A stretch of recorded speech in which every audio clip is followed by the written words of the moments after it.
السلام عليكم ورحمة الله وبركاته. رجعنا لكم حلقة جديدة شلون نسوي شوربة عدس سريعة كثير سهلة ما بدها شيء. هلا شو سوينا؟ قطعنا بصلات وعم نقليهم شوية زيت بطنجرة البخار السريعة. هلا بعد شوي بنحط جزر كمان ونقليهم كمان مع البصلات. بالوقت هذا عم اقطع شوية بطاطا كمان، والعدس الأحمر غسلته وهلا بعد شوي بحطه للبصلات.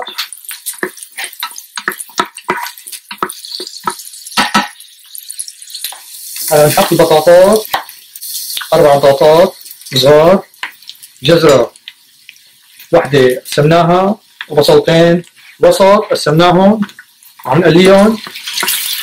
هلا بعد 3 دقايق 4 دقايق بنحط العدسات بنقليهم شوية معهم، بعدين بنحط لهم مي نغمرهم بالمي بنحطهم بطنجرة بخار لشي 10 دقايق.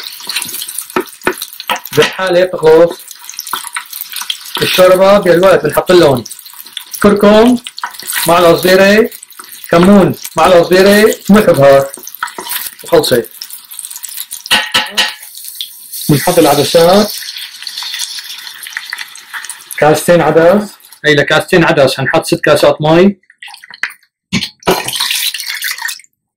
معلقة صغيرة كركم، معلقة صغيرة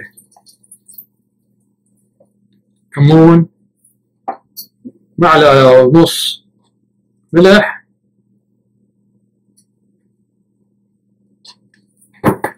ونص معلقة 7 بهارات. بنحركها